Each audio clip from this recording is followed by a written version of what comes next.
Seja muito bem-vindo para mais um encontro com a palavra. A aula de hoje é parte de um estudo introdutório da Bíblia toda. O propósito desse curso é dar a você uma visão panorâmica de toda a Bíblia e de cada livro separadamente, para que você descubra do que esse livro está falando, qual é o seu significado, o que ele significa para mim, ou como posso aplicar essas verdades na minha vida. Se você está participando conosco desde o começo, já acompanhou 180 programas, nos quais estudamos todo o Velho Testamento. Encontro com a Palavra é um estudo de toda a Bíblia, do Gênesis ao Apocalipse, que busca a aplicação pessoal do ensino de cada um dos livros das Escrituras. Creio que a grande maioria dos que estão nos ouvindo hoje acompanhou o estudo do Velho Testamento, mas alguns não. Por isso, se você é um ouvinte novo, seja muito bem-vindo. Temos certeza que sua vida será enriquecida com o nosso programa. Já estudamos os 39 livros do Velho Testamento e agora está diante de nós o desafio de estudar os 27 livros do Novo Testamento. Os 66 livros da Bíblia são divididos em 10 classificações diferentes, baseadas em seus conteúdos e não na data em que foram escritos. No Velho Testamento temos 5 livros da lei, 12 livros históricos, seguidos de 5 poéticos. O Velho Testamento se encerra com os profetas maiores e menores. Essas são as 5 classificações dos livros do Velho Testamento. Os livros do Novo Testamento também são classificados de 5 maneiras. Primeiro temos os 4 evangelhos, que são as biografias de Jesus Cristo. Depois temos um livro histórico, que é o livro de Atos. Depois as cartas de Paulo, que alguns dizem 14 e outros 13. Esse número depende da atribuição ou não da autoria da Epístola de Hebreus a Paulo. Depois temos as cartas gerais, escritas por vários autores dos mais diversos tipos de pessoas. O Novo Testamento encerra-se com um livro profético, que é o livro de Apocalipse. Essas são as 5 classificações dos livros do Novo Testamento. Na primeira parte do nosso estudo do Novo Testamento, estudaremos 4 livros, os Evangelhos de Mateus, Marcos, Lucas e João. Esses livros são a parte mais importante das Escrituras, porque toda a Bíblia converge para Jesus Cristo e esses livros são biografias de Jesus. Antes de começarmos o estudo de Mateus, Marcos, Lucas e João, gostaria de dizer que esse não é um estudo acadêmico das Escrituras, mas antes um estudo devocional. No estudo que faremos de cada um dos 27 livros do Novo Testamento, enfatizaremos a mensagem devocional de cada um. Em cada livro buscaremos a resposta para as perguntas. O que esse autor quis dizer? O que significa para mim o que ele escreveu?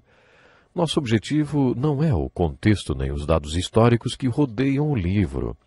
Nosso objetivo é responder as perguntas, o que isso significa para nós no nosso dia a dia. Isso é o que considero um estudo das Escrituras com aplicação pessoal. Durante o estudo solicitarei que você leia e estude alguns trechos destes livros. A quantidade de material que precisamos abordar para estudar os 27 livros do Novo Testamento é tão grande que espero conseguir mostrar a você onde estão os pontos mais importantes e preciosos. No estudo que fizemos do Velho Testamento, procurei guiar você para os pontos com o conteúdo devocional rico para a sua vida. Vamos analisar algumas passagens importantes dos livros de Mateus, Marcos, Lucas e João. Tentarei fazer com que você adquira conhecimentos dessas passagens, estimulando-o a responder algumas perguntas. Para isso, você precisará ler o texto bíblico. Se você ler a Bíblia procurando nada, você encontrará nada. Mas se você lê-la procurando algo, preciosidades para a sua vida, vamos dizer, então você vai encontrar. E isso transformará a sua vida. Agora que estamos iniciando o estudo do Novo Testamento, lanço a vocês o mesmo desafio que o apóstolo Paulo lançou a Timóteo. Estude a palavra de Deus. É impressionante o número de pessoas que têm uma ótima formação nas mais diversas áreas, mas quando se trata das Escrituras, são completamente ignorantes. Jesus sempre perguntava: nunca leram essas passagens nas Escrituras? Mesmo as pessoas mais estudadas que conhecemos costumam ficar constrangidas quando é feita alguma referência à Bíblia. Quando Paulo mandou Timóteo estudar as Escrituras, ele usou uma palavra que significa literalmente exercitar-se. Quando queremos desenvolver uma habilidade ou capacidade, dedicamos-nos a estudarmos arquitetura, medicina, direito, letras. Estudamos o que for necessário à preparação para a profissão que escolhemos. Desprendemos todo o esforço necessário, mas quando se trata das Escrituras achamos que qualquer leiturazinha funciona ou que vamos aprender por osmose, dormindo com a Bíblia debaixo do travesseiro. A Bíblia precisa ser estudada e quero deixar bem claro desde o início que, se você quer que esse curso seja diferente de todos os outros cursos bíblicos que você já fez, deve se esforçar para isso. Quanto tempo e esforço você quer dedicar a ele? Pelo menos tente sintonizar no programa todos os dias e ler os textos que pedirmos para que você leia e a apostila de estudo que também fornecemos a você, se você pedir. Aliás, gostaria de lembrá-lo que essa apostila é gratuita para todos que a solicitarem. Basta entrar em contato conosco. Além disso, leia os livros do Novo Testamento de maneira aplicada, pedindo a Deus que fale com você. Ouça esse programa com o objetivo de aprender para poder ensinar a outras pessoas o que você aprenderá. O apóstolo Paulo também escreveu na segunda carta a Timóteo, capítulo 2, versículo 2, as palavras que me ouviu dizer na presença de muitas testemunhas, confie-as a homens fiéis, que sejam também capazes de ensinar outros. A minha oração enquanto apresento esse estudo do Novo Testamento é que você aprenda com esse estudo da Bíblia e o transmita a outras pessoas. O que você ouvir, os ensinos que receber nesse curso da Bíblia, ensine a pessoas fiéis que também ensinarão a outros. Foi com essa visão e com esse propósito que o curso foi estruturado. Eu tenho essa inquietação no meu coração de ver o povo aprender a palavra de Deus e ver a palavra de Deus entrando no coração do povo. No livro de Romanos, capítulo 10, versículo 17, o apóstolo Paulo escreveu: a fé vem por se ouvir a mensagem, e a mensagem é ouvida mediante a palavra de Cristo. Como uma pessoa adquire fé? De acordo com Paulo, a fé vem de ouvir continuadamente a palavra de Deus. Quando o apóstolo Paulo escreveu isso, a maioria das pessoas não lia a palavra de Deus. Elas não tinham uma cópia da Bíblia como temos hoje. Paulo estava dizendo: se você estiver sempre ouvindo a palavra de Deus, o milagre da fé acontecerá no seu coração. Hoje podemos parafrasear as palavras de Paulo assim: a fé vem pelo ler a palavra de Deus. Enquanto você estiver lendo a palavra de Deus com esse desejo de obedecer e aplicar os seus ensinamentos, um milagre pode acontecer em sua vida. Pode ser a fé que você passará a ter enquanto lê as Escrituras. Minha oração é para que muitos de vocês se convertam a Jesus Cristo enquanto estudam o Novo Testamento comigo, e que, enquanto você estiver lendo os textos que vou indicar no silêncio da sua casa, você seja transformado. Antes de iniciar esse estudo, recebi o telefonema de um executivo. Ele já tinha feito esse curso comigo e tinha se convertido lendo sozinho os textos que eu havia lhe indicado, um autêntico recém-convertido. Jesus passou a ser a coisa mais importante na vida dele, bem como a salvação que ele estava vivendo e a missão que ele acreditava Jesus tinha lhe dado. Uma hora antes de eu começar esse programa, ele me ligou e disse: quero orar por telefone com você para que, entre os seus ouvintes, haja pessoas como eu, que se converterão com a leitura da palavra de Deus. Sabe, e essa é a minha oração sincera e também o meu objetivo. Que muitos de vocês cheguem à verdade e se convertam com a leitura das Escrituras. Vamos iniciar o estudo dos Evangelhos de Mateus, Marcos, Lucas e João.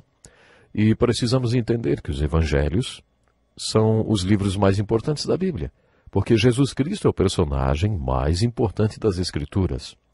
E os Evangelhos são sua biografia santa e inspirada. No Evangelho de Lucas você descobrirá o diálogo que Jesus Cristo teve com seus apóstolos quando seu tempo aqui já estava acabando, depois de ele ter sido morto e de ter ressuscitado. Nessa conversa, Jesus disse algo aos apóstolos que lhes abriu o entendimento para as Escrituras. Apesar daqueles homens terem ficado com Jesus Cristo durante 3 anos, Eles ainda não tinham entendido as Escrituras. Para eles, as Escrituras eram um livro fechado. Mas o que lhes abriu o entendimento? Lemos a resposta em Lucas 24. E começando por Moisés e todos os profetas, explicou-lhes o que constava a respeito dele em todas as Escrituras. Ele lhes disse: foi isso que lhes falei enquanto ainda estava com vocês. Era necessário que se cumprisse tudo que a meu respeito está escrito na lei de Moisés, nos profetas e nos salmos. Esse texto mostra que as pessoas não entendem as Escrituras até que entendam essa verdade, que toda a Bíblia converge para Jesus Cristo. A palavra de Deus não é um livro da história, da civilização, nem um livro de estudo sobre as origens. Ela não foi escrita como um livro científico. A Bíblia é um livro sobre a salvação e sobre a redenção. A Bíblia nos dá o contexto histórico em que a nossa salvação e o nosso Salvador vieram, e nos apresenta o contexto histórico no qual o Redentor, que nos trouxe redenção, veio ao mundo. Para isso que a Bíblia foi escrita. Quando os apóstolos ouviram isso pela primeira vez, entenderam as Escrituras. Isso significa então que Jesus Cristo é a chave. Ele é o caminho para o entendimento das Escrituras e esses 4 evangelhos são sua biografia. Portanto, com o estudo dos 4 evangelhos, alcançaremos o centro das Escrituras. Quero iniciar também destacando que toda nossa doutrina ou teologia deveria começar com a maior revelação da verdade que Deus deu a esse mundo. Toda nossa teologia deveria começar com Jesus Cristo. Lemos no primeiro capítulo de João, versículo 18. Ninguém jamais viu a Deus, ou ninguém jamais teve intimidade com Deus, mas o Deus unigênito que está junto ao Pai o tornou conhecido. Essas palavras foram escritas em grego. Em grego existe a palavra exegese, cujo prefixo ex significa trazer à existência. Isso significa ler um versículo das Escrituras em grego e trazer à tona tudo o que possivelmente ele poderia dizer. Se você tirar desse versículo toda a verdade que há nele, isso se chama exegese. É uma pena, mas meu tempo hoje terminou. Não perca o próximo programa. Até lá. Bem-vindo a mais um encontro com a palavra. Esse programa é parte de um curso panorâmico de toda a Bíblia. Estudamos todo o Velho Testamento em 180 aulas e no último programa iniciamos o estudo do Novo Testamento. Nossa intenção é cobrir todo o Novo Testamento também em 180 programas. Quero desafiar você a se comprometer a ser parte do estudo do livro mais importante do mundo, a Bíblia. Quando encerrei o último programa, falávamos sobre como toda a Bíblia converge para Jesus Cristo. No versículo 18 do primeiro capítulo do Evangelho de João nós lemos: ninguém jamais viu a Deus, ou ninguém jamais teve intimidade com Deus, mas o Deus unigênito que está junto do Pai o tornou conhecido. Essas palavras foram escritas em grego. Em grego existe a palavra exegese, cujo prefixo ex significa trazer à existência. Isso significa ler um versículo das Escrituras e trazer à tona tudo o que esse versículo poderia dizer, toda a verdade que pudesse estar contida nele. Se você vai tirar desse versículo toda a verdade que há nele, você estará fazendo uma exegese. Quando João afirmou no versículo 18 do primeiro capítulo do seu Evangelho: ninguém jamais viu a Deus, mas o Deus unigênito que está junto do Pai o tornou conhecido, ele usou a palavra exegese. João está dizendo que ninguém jamais poderá ver a Deus, a não ser que Jesus, o exegese, o revele. Jesus é toda a verdade que a raça humana poderia compreender sobre Deus. Se isso realmente é um fato, significa que Jesus Cristo foi a maior revelação da verdade que já existiu. Tudo o que ele foi, fez, e tudo o que ele disse, foi revelação de Deus. Se isso é verdade, e significa que Jesus Cristo é a maior revelação de Deus que o mundo já teve. Agora estamos estudando a parte mais importante das Escrituras. Os Evangelhos são os livros que nos falam sobre Jesus, que exegeseou, vamos dizer assim, o revelou Deus. Vimos no último programa o versículo 18 do primeiro capítulo de João como uma introdução aos Evangelhos. O Evangelho de João possui mais um versículo que nos fala do assunto tratado nos Evangelhos. diz assim: no princípio era aquele que é a palavra, referindo-se a Jesus. Ele estava com Deus e era Deus. Ele estava com Deus no princípio. No versículo 14 lemos: aquele que é a palavra tornou-se carne e viveu entre nós. Algumas traduções falam aquele que era o verbo, né? Anos atrás eu vivia com meu irmão mais novo em um pequeno apartamento. Eu estava no seminário e ele era um adolescente. Quem não cuida muito bem da casa acaba tendo problemas com formigas e nós não éramos muito bons nisso. Deixávamos açúcar e geleia sobre a mesa e quando chegávamos à noite, a mesa estava coberta de formigas. Num sábado decidimos resolver o problema de vez. Descobrimos que o formigueiro ficava num canto do jardim. Podíamos até acompanhar a procissão das formigas que entravam e saíam do apartamento.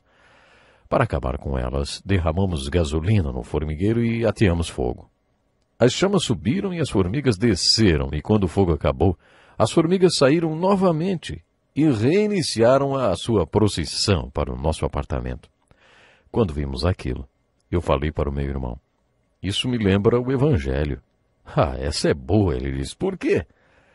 Ele sabia que eu ia dar mais um sermão. Eu respondi: acompanhe meu raciocínio. Nós não odiamos as formigas, só queremos que elas fiquem longe da nossa mesa, do açucareiro e da pia da cozinha. Imagine que pudéssemos conversar com elas. Diríamos: olha, não odiamos vocês, só queremos que vocês fiquem longe do nosso açúcar, da nossa mesa e da nossa pia. Deixamos um saco de 5 quilos de açúcar no jardim para vocês e vocês nos deixam em paz, ok? É claro que elas aceitariam, só que somos gente, e elas formigas, e formigas não se comunicam com gente. Use sua imaginação. Imagine então que você se transformasse numa formiga e fosse para o formigueiro e dissesse: vocês podem achar que eu sou uma formiga, mas eu não sou não. Sou um homem que vive naquela casa logo ali, ó, e tenho uma proposta a fazer. Estou pronto a me sacrificar se entrarmos num acordo. Você pode achar a ilustração ridícula, mas você entende o que eu estou tentando dizer? Deus queria se comunicar com o homem. Ele queria fazer um acordo com o homem e estava pronto para sacrificar-se a fim de cumprir sua parte no acordo.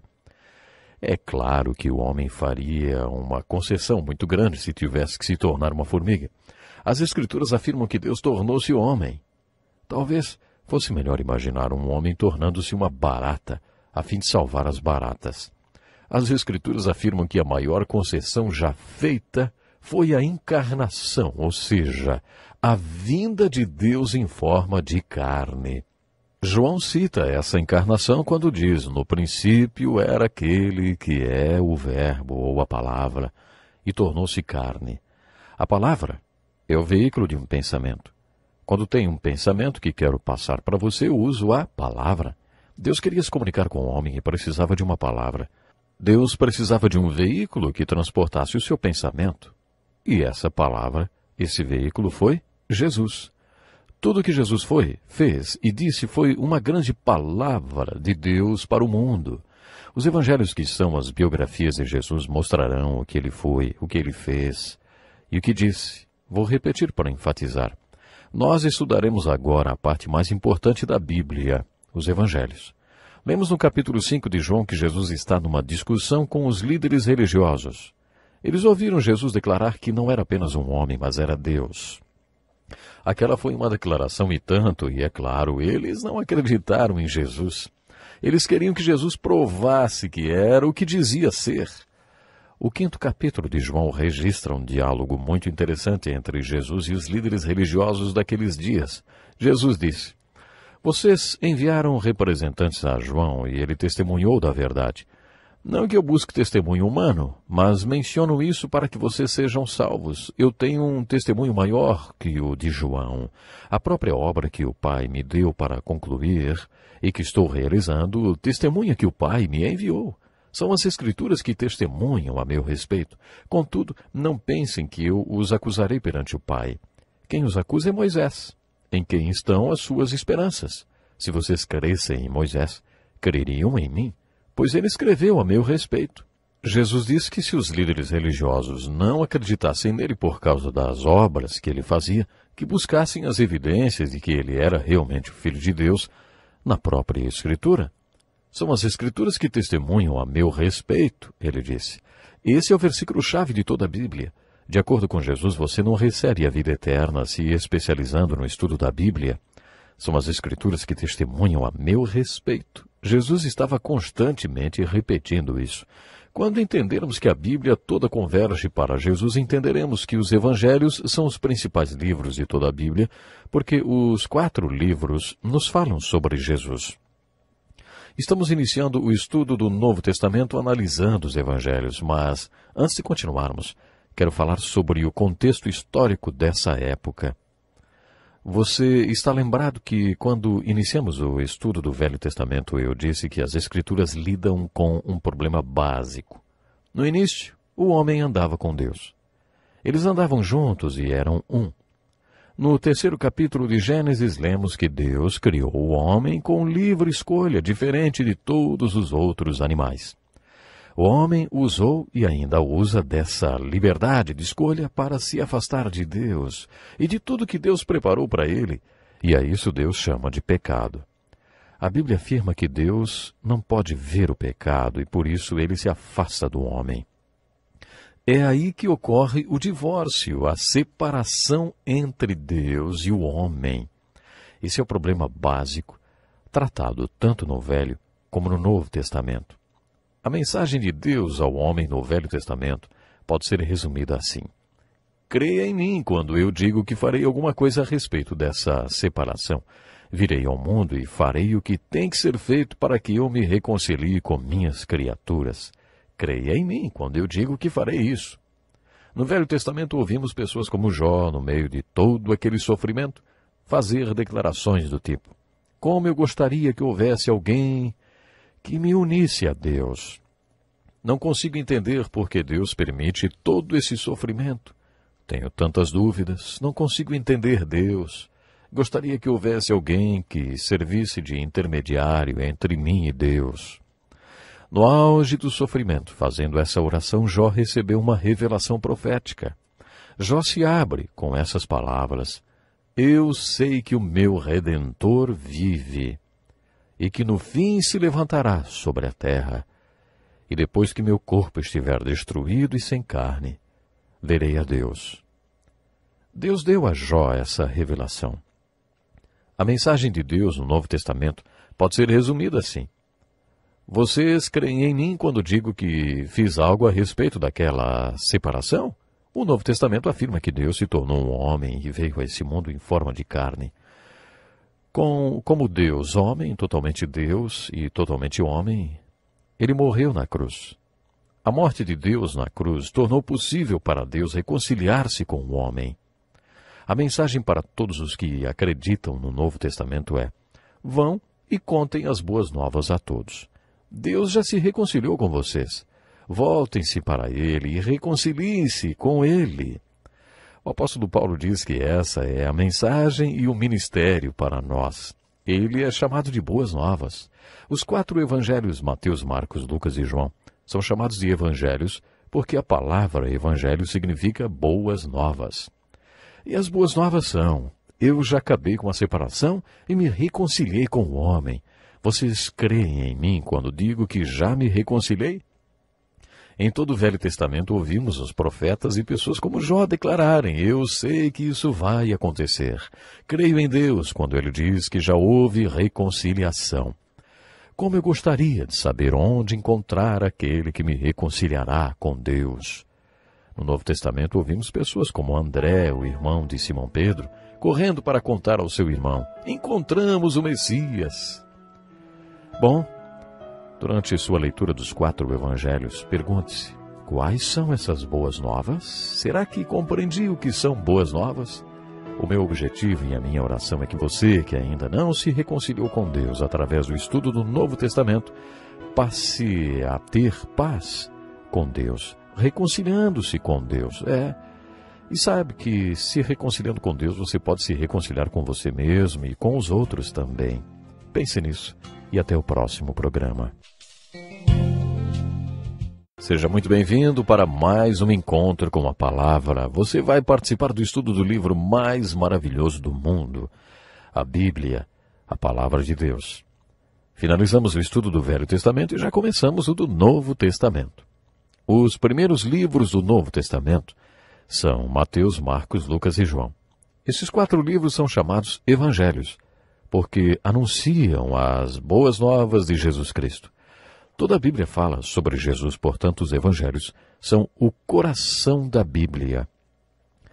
Para iniciar o estudo do Novo Testamento, faremos uma introdução aos Evangelhos de Mateus, Marcos, Lucas e João.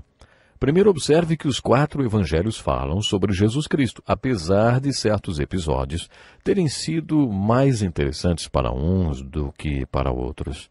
Tenho certeza que se você estiver interessado num grande homem, vai querer ler tudo sobre ele, não? Você não acharia estranho se não fosse mencionada a data do seu nascimento, nem os seus primeiros 30 anos de vida?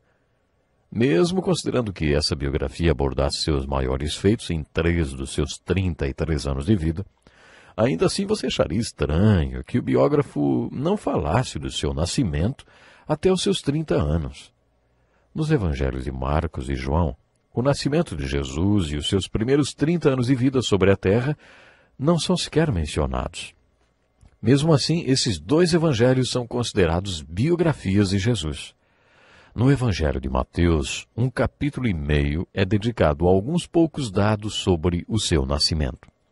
Quando lemos o evangelho de Lucas, encontramos 2 capítulos que falam sobre o seu nascimento e um pouco sobre um pequeno incidente que aconteceu antes de Jesus chegar à idade adulta. Somados, os capítulos de Mateus, Marcos, Lucas e João totalizam 89 capítulos, sendo que 4 cobrem o seu nascimento e o período anterior aos seus 30 anos de idade. 85 desses capítulos falam sobre os 3 últimos anos de vida de Jesus. Destes 89 capítulos, 27 falam sobre a última semana da vida de Jesus. O Evangelho de João tem 21 capítulos. Os primeiros 12 capítulos, que correspondem à metade do livro, falam sobre os primeiros 33 anos da vida de Jesus. Do capítulo 13 até aproximadamente a metade do livro, lemos sobre a última semana da vida de Jesus. Isso significa que quando João escreveu sobre Jesus, dedicou metade do seu livro aos últimos 3 anos da vida dele, sem se preocupar em falar do período que vai dos 30 anos de Jesus. E depois metade do livro é dedicada à última semana da vida dele. Nessa leitura que você fará dos evangelhos, observe onde está a ênfase de cada escritor.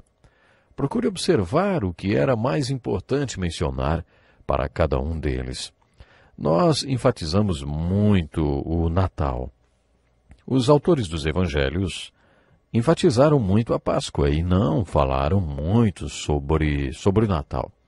Eles não falaram muito sobre o nascimento de Jesus, mas, em compensação, escreveram muito sobre a última semana de sua vida, quando ele morreu e ressuscitou. O fato deles não terem escrito muito sobre o nascimento, nem sobre a vinda até os 30 anos, nos ajuda a entender sobre o que os evangelhos falam realmente.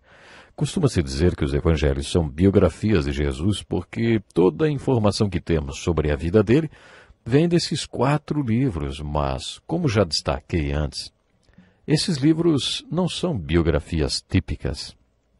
No geral, uma biografia não ignoraria o nascimento nem os 30 primeiros anos de uma pessoa que viveu apenas 33. Tecnicamente, esses livros não são biografias. Eles são evangelhos. Por que eles são chamados evangelhos? Porque eles anunciam as boas novas de que Jesus veio ao mundo. Foi assim que Marcos relatou. Ele não mencionou o nascimento nem os 30 primeiros anos de Jesus. Ele simplesmente disse: Jesus veio. Pense nisso. Dividimos a história da humanidade em 2 partes. Antes e depois da vinda de Jesus. Antes de Jesus ter vivido na terra e depois de Jesus ter vivido aqui. Dá para imaginar viver uma vida tão intensa ao ponto de dividir a história do mundo? Isso sim é causar impacto na história, hein? A vinda de Jesus ao mundo foi um fato muitíssimo importante. No primeiro capítulo do seu Evangelho, quando João apresenta os 30 anos de Jesus ignorando seu nascimento e sua vida até esta idade, ele nos apresenta Jesus com essas palavras: Vejam, o Cordeiro de Deus que tira o pecado do mundo. Quando estudamos esses evangelhos, observamos que eles não são simples biografias de um grande homem que viveu na Terra durante 33 anos, 2000 anos atrás. Eles são evangelhos e anunciam as boas novas de que Jesus veio e, quando veio, ele, que era o Cordeiro de Deus, veio ao mundo para levar todos os pecados. Ele veio para resolver o nosso problema com o pecado. De acordo com os evangelhos, é por isso que a vinda de Jesus ao mundo é tão importante. Agora que estamos iniciando o estudo do Novo Testamento com os 4 evangelhos, tentarei enfatizar o que esses autores das Escrituras enfatizaram. Procure observar nos evangelhos o que chamamos de as crises de Cristo. Eu me refiro ao seu nascimento, batismo, tentação, transfiguração e, principalmente, a sua morte, ressurreição e ascensão. Consideramos que dessas crises na vida de Cristo as mais importantes são sua morte e ressurreição. Assim como no Evangelho de João, os outros evangelhos usam metade dos seus conteúdos descrevendo a morte e ressurreição de Jesus. A última semana da vida de Jesus é demasiadamente importante para os autores dos evangelhos, porque foi a semana em que Jesus se tornou Cordeiro de Deus e solucionou o problema do pecado no mundo, morrendo na cruz. Lendo os evangelhos mais atentamente, descobrimos que Jesus foi um homem com uma missão. Ele sabia muito bem qual era a sua missão. Lendo os evangelhos, ouvimos Jesus contar por que veio ao mundo, qual era o seu propósito e qual era a sua missão. Descobrimos também que ele não tinha nenhuma dúvida a respeito de qual seria ela. Por exemplo, lendo o Evangelho de João, descobriremos que Jesus foi um homem determinado. Vemos isso expresso no capítulo 9, versículo 4. Enquanto é dia, precisamos realizar a obra daquele que me enviou. A noite se aproxima, quando ninguém pode trabalhar. Jesus tinha conversado com uma mulher junto ao poço de Samaria que experimentara o novo nascimento. Jesus tinha mandado os apóstolos para uma vila para providenciarem alimento. Quando eles voltaram, Jesus recusou a comida. Aparentemente, ele só queria ficar sozinho para ter aquela conversa com aquela mulher. Quando Jesus recusou o alimento que os apóstolos lhe ofereceram, ele disse: A minha comida é fazer a vontade daquele que me enviou e concluir a sua obra. No capítulo 5 de João, Jesus está debatendo com os líderes religiosos e diz: A própria obra que o Pai me deu para concluir e que estou realizando testemunha que o Pai me enviou. Depois, ainda no Evangelho de João, no capítulo 17, versículo 4, no final dos seus 3 anos de ministério, quando Jesus foi para o jardim do Getsemane e, enquanto orava, ele suou gotas de sangue. Suas palavras foram as seguintes: Eu te glorifiquei na terra, completando a obra que me deste para fazer. Que declaração profunda essa, não? Jesus teve uma vida exemplar e nos mostrou como viver. Ele nos mostrou qual é o propósito da existência humana. Vocês já ouviram o credo de várias igrejas cristãs que dizem: o principal propósito do homem é glorificar a Deus e usufruir para sempre da sua presença. Nós somos feitos para glorificar a Deus. O que isso significa e como fazemos isso? No final da sua existência irrepreensível, Jesus disse: Eu te glorifiquei na terra, completando a obra que me deste para fazer. Quando Jesus morreu na cruz, suas últimas palavras foram: Está consumado. E depois acrescentou: Pai, nas tuas mãos entrego meu espírito. Anos atrás, o missionário foi martirizado no Equador junto com 4 de seus amigos. Seu nome era Jim Elliot. Ele tinha formação universitária, teria uma bela carreira, e ouviu de várias pessoas que não deveria ser um missionário porque ele era muito inteligente, muito bem preparado profissionalmente. Realmente ele era um jovem brilhante. Ele e seus 4 amigos foram atacados pelos índios Auca que esquartejaram seus corpos. Um destacamento militar foi enviado com o propósito de encontrá-los. Os pedaços de seus corpos tinham sido jogados no riacho dentro da floresta. Quando o corpo de Jim foi encontrado, grande parte já tinha sido devorada pelos peixes. O destacamento de busca também encontrou o diário de Jim Elliot. Nesse diário, manchado pela água, havia as seguintes palavras: quando se cumprir o propósito e o plano de Deus para a hora da sua morte, vigie, para que a única coisa que reste para você fazer seja mesmo morrer. Será que você entende o significado das palavras de Jim Elliot? Jesus viveu uma vida perfeita, e durante toda a sua vida ele teve essa determinação em fazer a obra que o Pai queria que ele fizesse. Dia após dia ele dizia: tenho que realizar a obra de quem me enviou, porque a noite vai chegar, quando ninguém mais poderá trabalhar. Quando Jesus estava no final de sua vida aqui, ele disse: eu te glorifiquei na terra, completando a obra que me deste para fazer. Outra crise de Cristo foi sua transfiguração. Está escrito que, quando Jesus foi transfigurado, ele se encontrou com Elias e Moisés. É aí que o Novo e o Velho Testamento se encontram, no Monte da Transfiguração. Imaginem, Moisés aparece, Elias aparece e Jesus está lá. Jesus foi transfigurado. Pedro, Tiago e João também estavam lá. Quando Pedro vê Moisés, Elias e Jesus totalmente transformado, ele fica sem saber o que dizer. A Bíblia registra: ele não sabia o que dizer, pois estava apavorado. Mesmo assim ele diz: mestre, é bom estarmos aqui. Façamos 3 tendas, uma para ti, uma para Moisés e uma para Elias. Como ele não sabia o que dizer, acabou falando isso. Deve ter sido uma experiência e tanto estar no Monte da Transfiguração. Em sua segunda carta, Pedro conta que esteve no monte com Jesus e que nunca esqueceu aquela experiência. Jesus tinha se encontrado com Moisés e Elias. Eles sabiam o que dizer. Preste atenção nestes detalhes quando estiver fazendo a sua leitura dos evangelhos. Quando Moisés e Elias conversaram com Jesus, eles falaram sobre a morte dele, que aconteceria em Jerusalém. Você encara sua morte como uma tarefa a ser realizada? Quando Jesus encerrou sua vida terrena, depois de ter vivido uma vida perfeita aos olhos de Deus, Jesus pôde dizer: eu te glorifiquei na terra, completando a obra que me deste para fazer. Pense nisso, temos que ficar por aqui até o próximo programa. Bem-vindo a mais um Encontro com a Palavra. Boas-vindas especiais para aqueles que estão sintonizados pela primeira vez no nosso programa. Estamos estudando o livro mais importante do mundo, a Palavra de Deus, a Bíblia.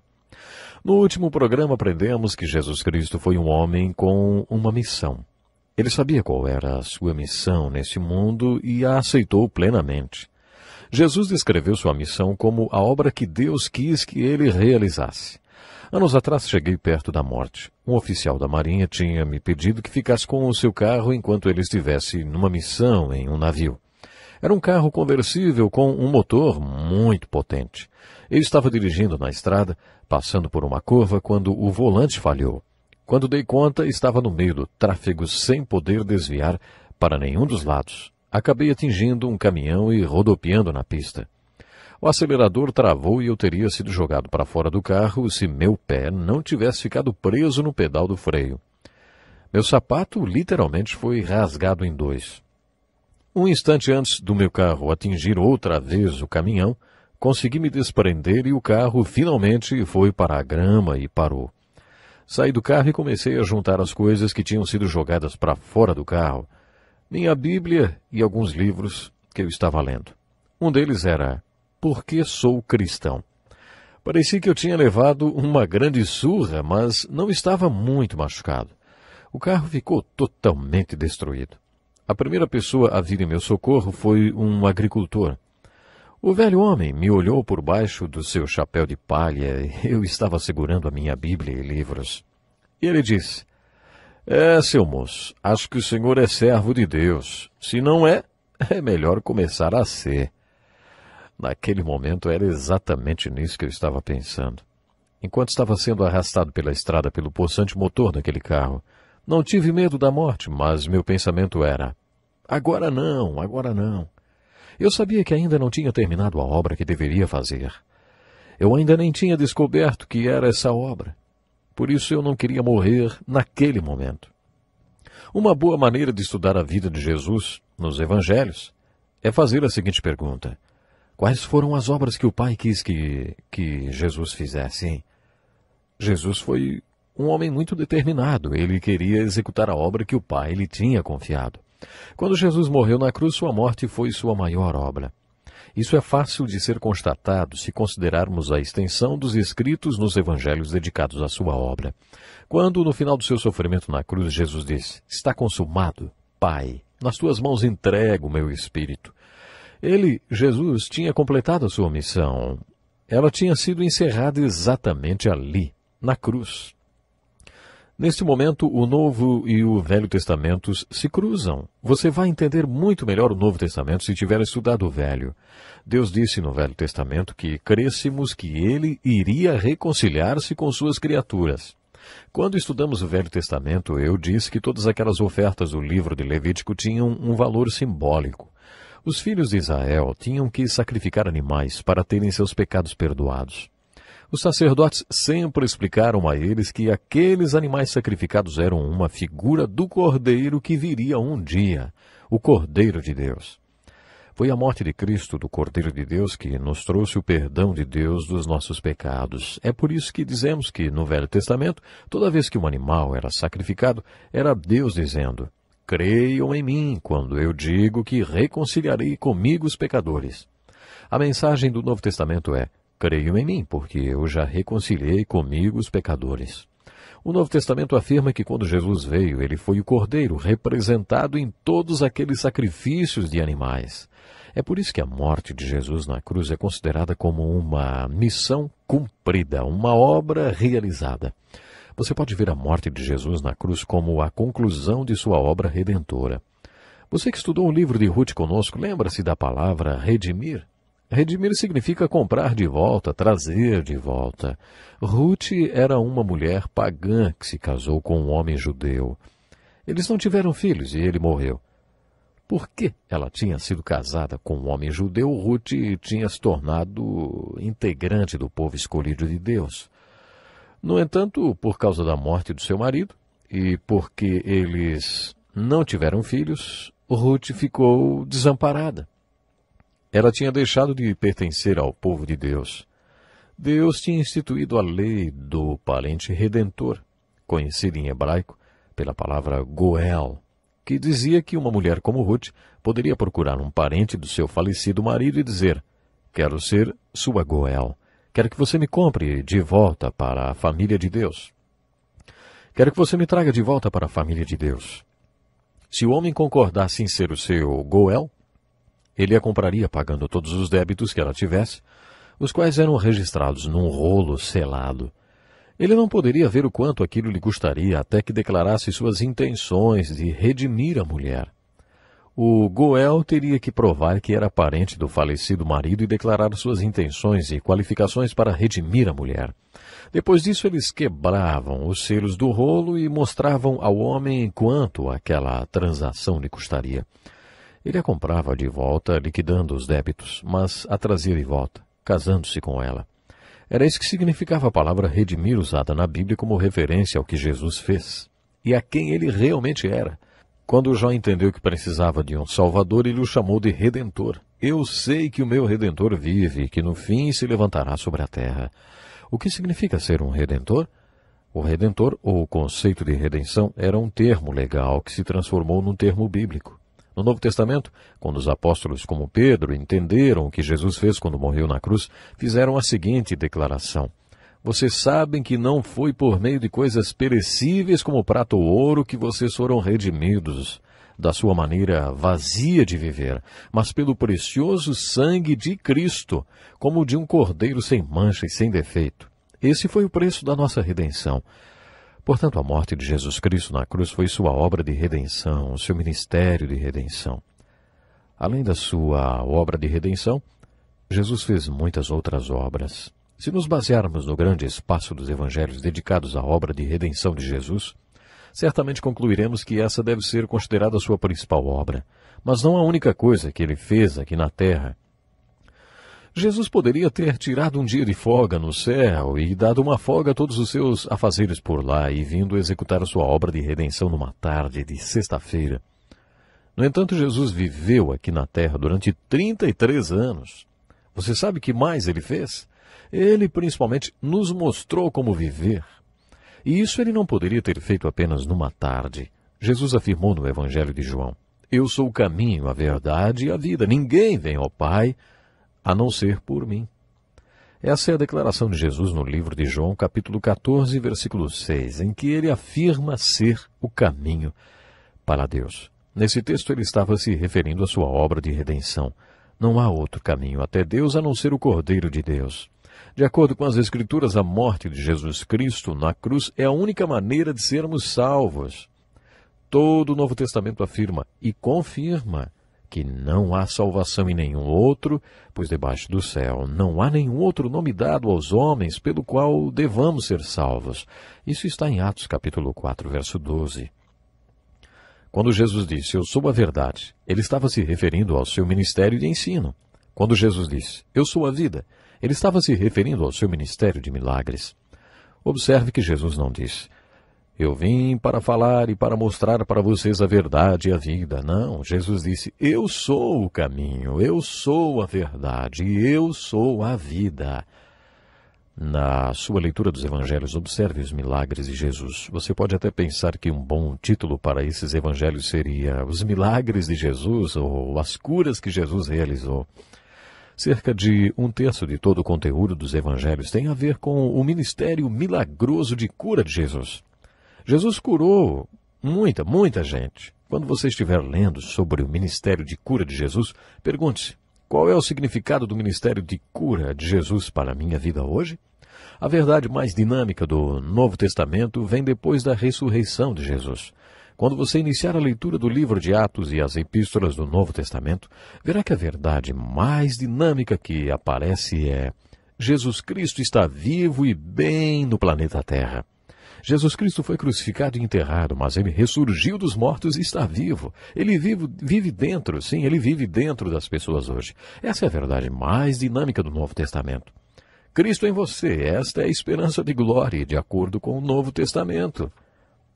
Se o mesmo Cristo que viveu aqui há 2000 anos vive em você e em mim, e se cerca de 1/3 de seu ministério na terra foi relacionado à cura, você acha que Cristo que vive em você e em mim pode curar hoje?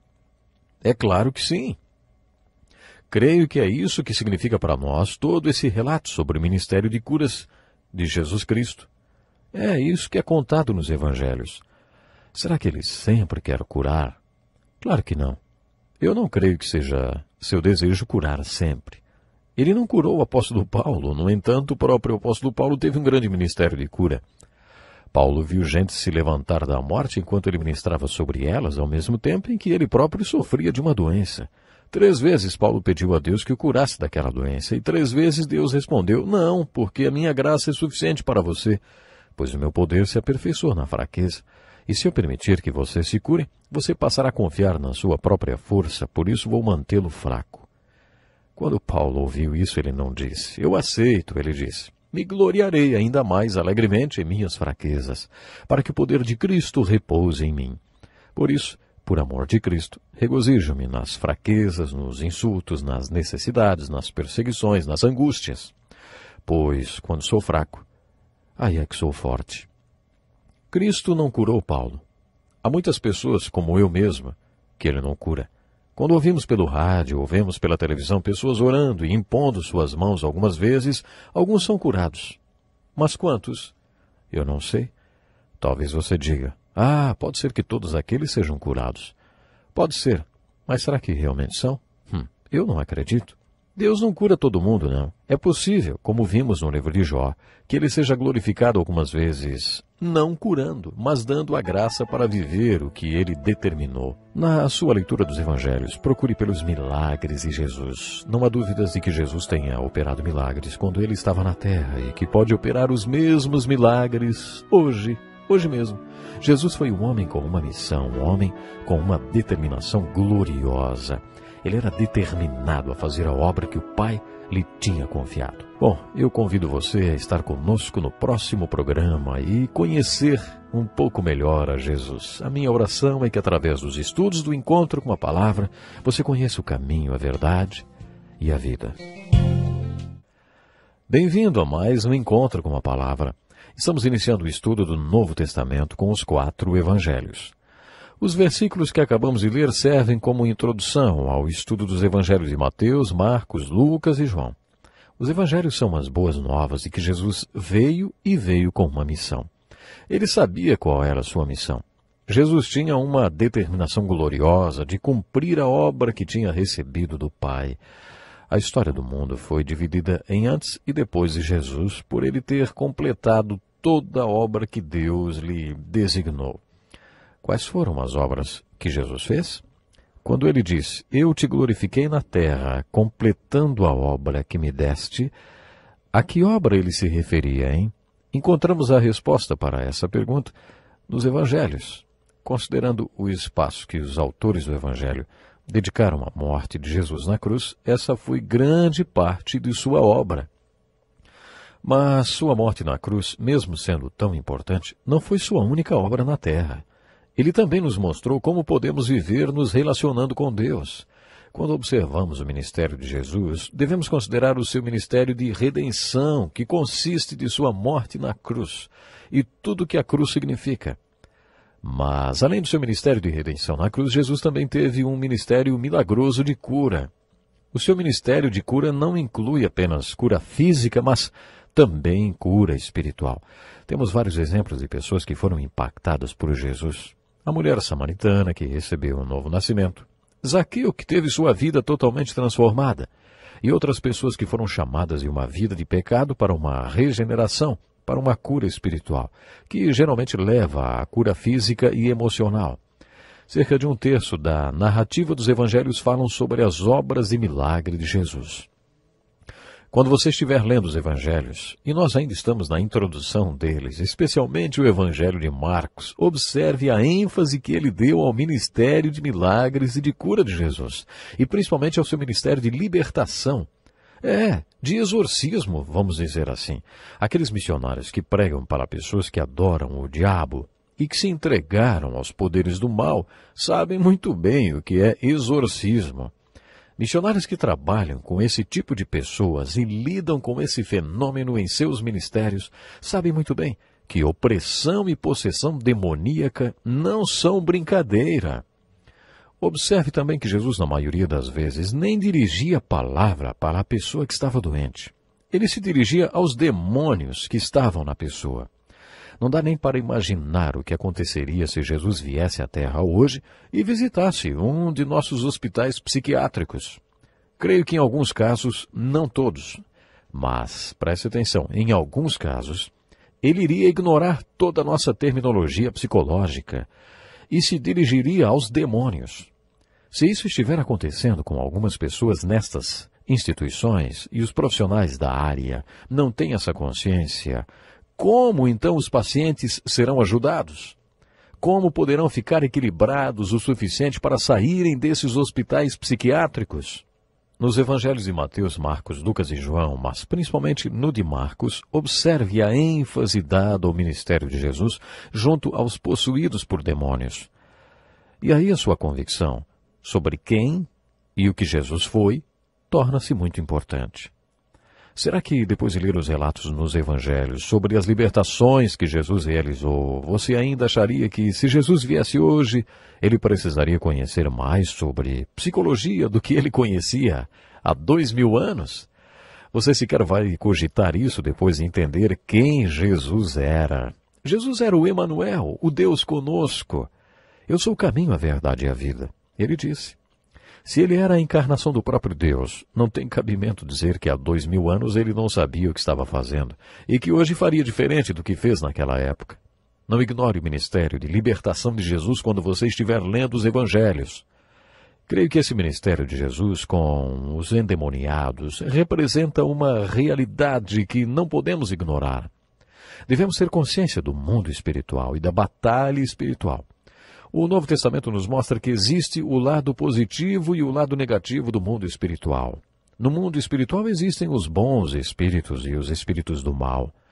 A Bíblia nos exorta a testarmos os espíritos para ver se eles procedem de Deus. Não devemos nos entregar a qualquer espírito e achar que aquele é o Espírito Santo, só porque ele é uma realidade espiritual. A Bíblia fala do Espírito de Cristo, o Espírito Santo, e também do submundo espiritual. Observe essa verdade quando estiver lendo sobre o ministério de milagres de Jesus. Em nossa cultura, as pessoas usam tranquilizantes para controlar as doenças mentais. Jesus tinha compaixão pelos lunáticos. Como homem, sequer usava roupas e era controlado por espíritos. Jesus passou algum tempo com ele. Não sabemos o que ele fez ou como ele fez, mas aquele homem foi visto depois com roupas e sóbrio, sentado aos pés de Jesus. Eu fiz um estágio num hospital psiquiátrico. Houve ocasiões em que eu daria qualquer coisa para saber o que Jesus fez àquele homem. Se alguém da sua família ou alguém que você ama fosse o que chamamos de doente mental, o que você faria ou quanto pagaria para ver essa pessoa restaurada, vestida e sã aos pés de Jesus? Essa foi uma área muito importante no ministério de Jesus. Jesus teve outro ministério muito bonito. Vamos repetir as obras que Deus designou para Jesus? Vamos lá. Ministério de redenção e ministério de regeneração. Regeneração significa restaurar a pessoa, não importa qual seja o problema. Jesus também tinha um ministério de revelação. No estudo de hoje, gostaria de focalizar esse ministério de Jesus. Ele diz, eu sou o caminho. Essa declaração refere-se à sua morte na cruz, ao seu ministério de redenção. Quando Jesus disse, eu sou a vida, ele se referiu ao seu ministério de regeneração.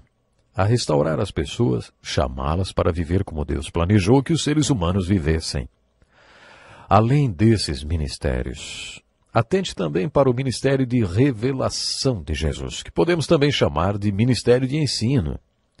Um terço dos evangelhos são registros do que Jesus falou. Os evangelhos nos dizem tudo o que Jesus era. Ele era o verbo de Deus para nós, uma revelação de Deus para nós. Os registros nos evangelhos de tudo que Jesus fez servem para nos dizer, essa é uma revelação de Deus para vocês. Os evangelhos nos mostram que tudo o que Jesus disse foi uma revelação de Deus para nós. Jesus disse, eu sou o caminho, eu sou a vida. E ele também disse, eu sou a verdade. Preste atenção para ouvir uma das coisas mais maravilhosas a respeito do ensino de Jesus. Você já percebeu que às vezes alguns professores acabam decepcionando seus alunos? Principalmente aqueles professores que ensinam ética, moral ou religião. Acho que ninguém jamais teve um professor perfeito. É um mito achar que seu professor não o decepcionaria. Cedo ou tarde você acaba descobrindo as rachaduras no vaso terreno, ou seja, no seu professor. Algumas pessoas ficam tão desiludidas que chegam a dizer, nunca mais vou ouvir o que aquele professor diz. Quando se trata do ensino de Jesus, saiba que ele jamais vai decepcionar você. Tudo que Jesus disse, tudo que ensinou, ele praticou na íntegra. Ele sim podia dizer, eu sou a verdade que estou ensinando para vocês. Essa verdade que eu estou ensinando a vocês é o que eu sou. Se vocês querem realmente saber o que eu ensino, venham e me sigam. No primeiro capítulo de João, lemos que quando Jesus se encontrou com alguns dos apóstolos, perguntou, o que vocês querem? Essa é uma pergunta profunda.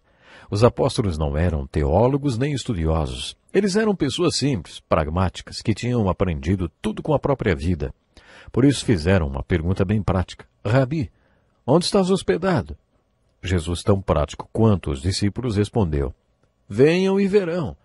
Então foram, por volta das 4 horas da tarde, viram onde ele estava hospedado e passaram com ele aquele dia. Cada um daqueles homens viveu e morreu por Jesus por causa daquilo que eles viram quando foram e viram. O que foi que eles viram quando decidiram ir e ver? Eles viram o que Jesus era. Eles viram que ele era a verdade que ensinava. Os ensinamentos de Jesus eram tão dinâmicos e santos e tão poderosos porque ele era Deus. E quando ele abria sua boca e ensinava, era o próprio Deus falando. Jesus estava exegesando, vamos dizer, revelando e trazendo à tona a verdade de Deus. Os ensinamentos de Jesus eram eletrizantes, porque ele vivia tudo o que ensinava. O ensinamento de Jesus tinha várias dimensões. O ensinamento de ensino de Jesus é encontrado no que chamamos de discurso de Jesus, como, por exemplo, o Sermão da Montanha.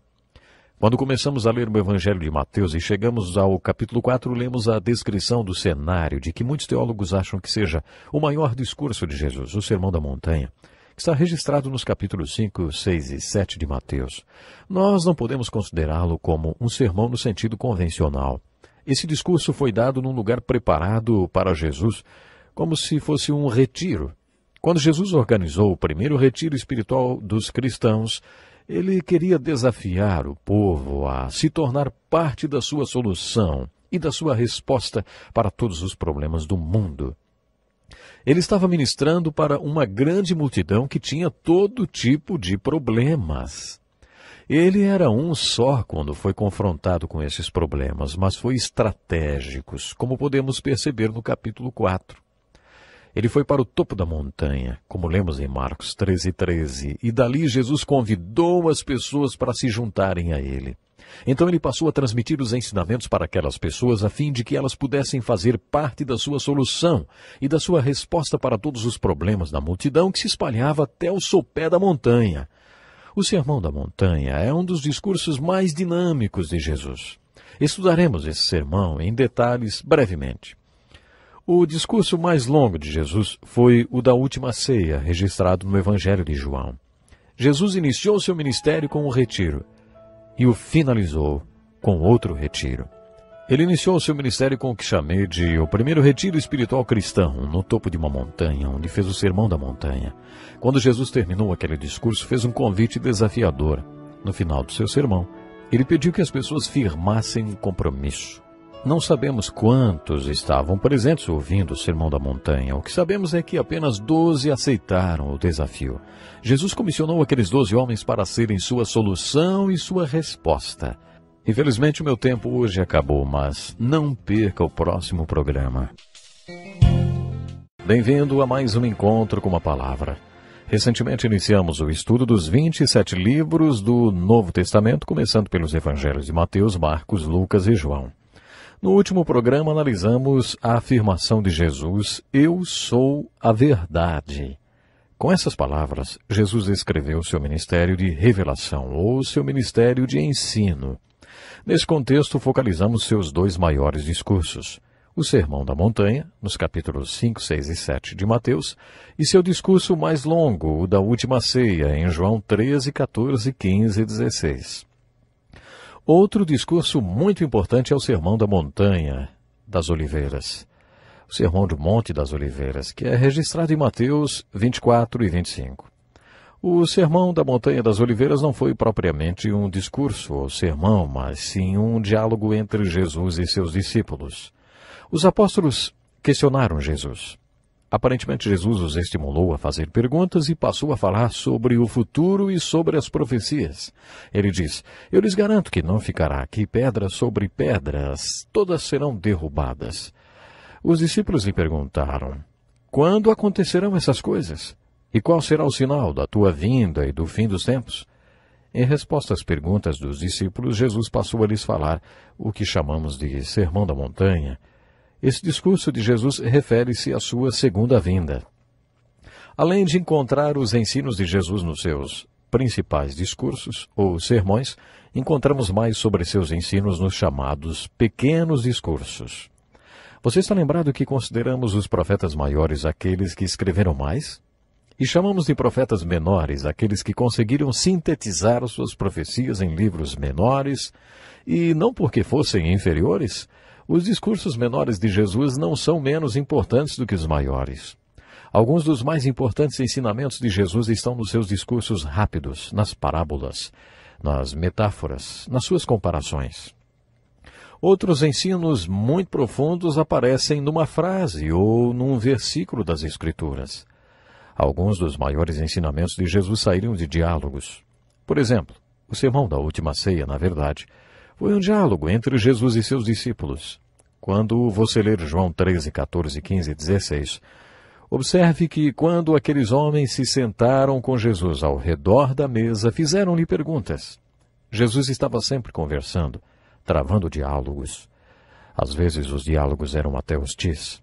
Você perceberá que em algumas vezes Jesus discutiu com pessoas que mais tarde o mataram. As autoridades religiosas foram ameaçadas por Jesus. Algumas das afirmações mais profundas de Jesus são respostas ao que alguém lhe disse ou perguntou. Toda vez que Jesus dizia algo, não importa o contexto, era sempre mais um dos seus ensinamentos. Jesus estava sempre ensinando. Portanto, observe cuidadosamente os ensinamentos de Jesus quando você estiver lendo os evangelhos. Resumindo, essas eram as obras que Jesus quis realizar nesse mundo. Sua obra de redenção, sua obra de regeneração e sua obra de revelação. Essas três obras são uma forma de abordar a vida e a obra de Jesus.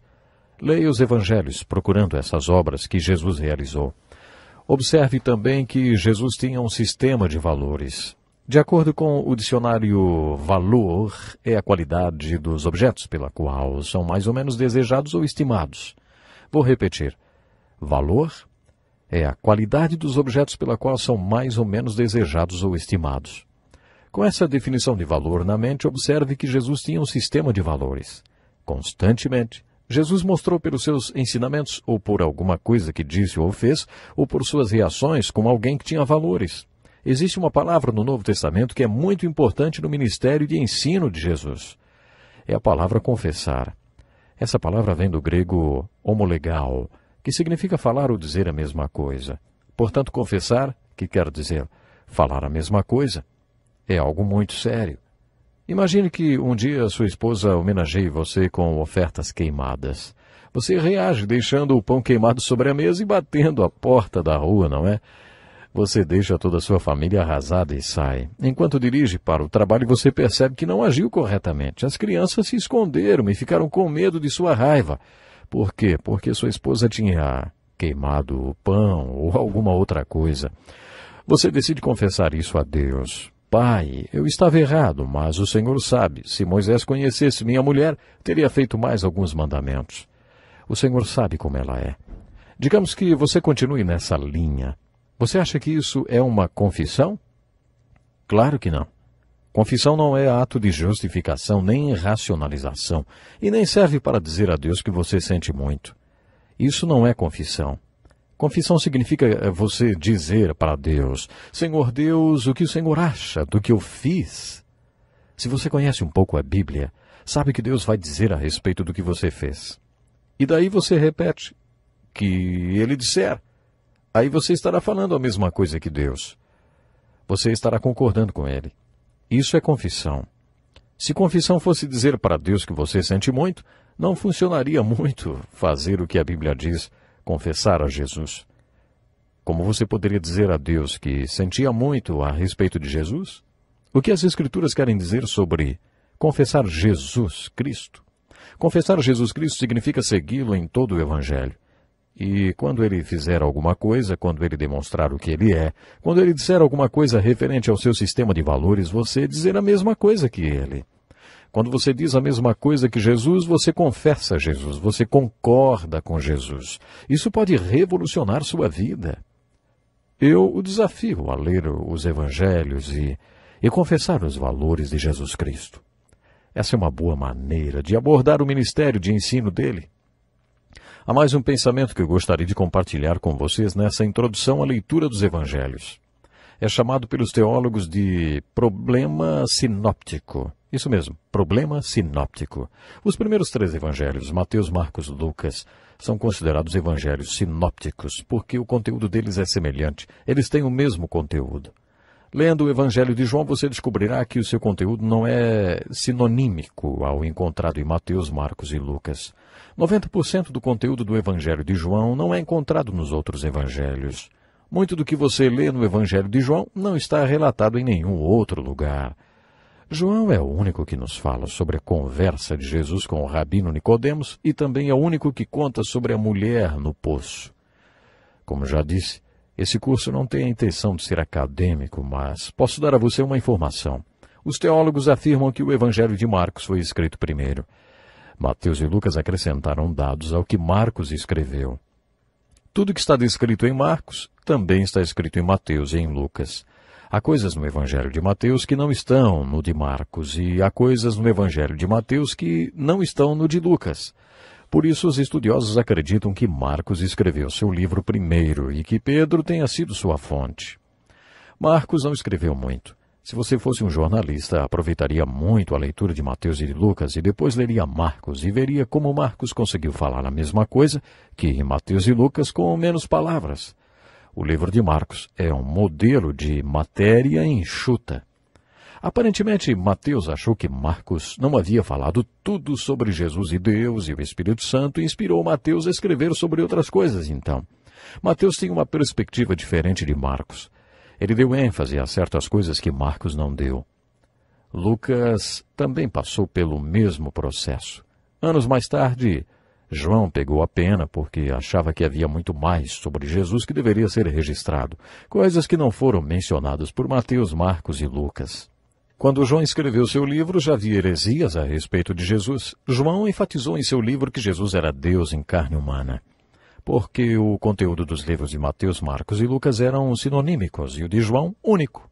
Então estudaremos Mateus, Marcos e Lucas como uma única unidade. Depois vamos estudar o Evangelho de João.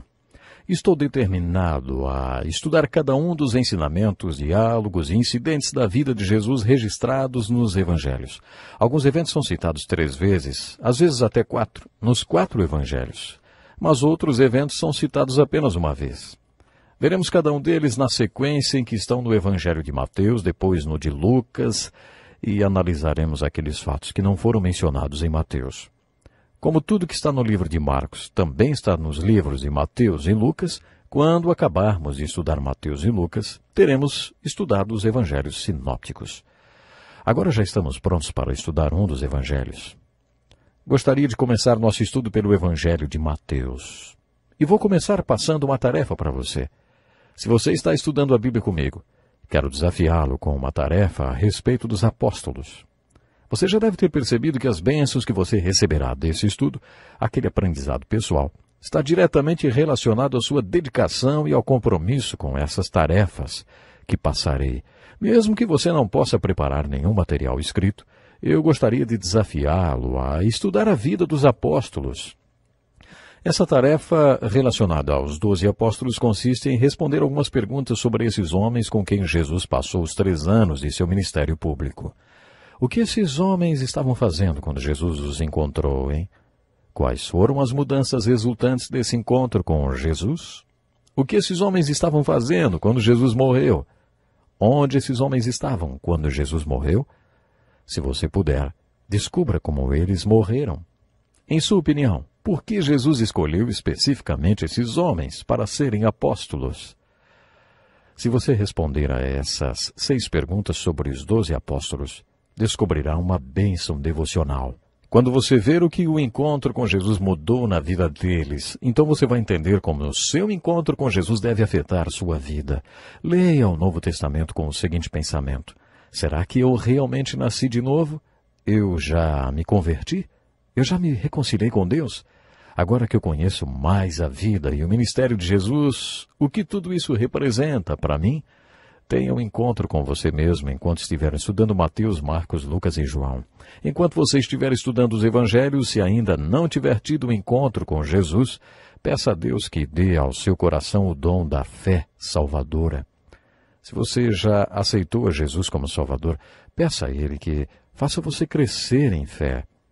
Isso é uma coisa muito importante. Você precisa definitivamente crescer em fé. E nós queremos que você cresça em fé.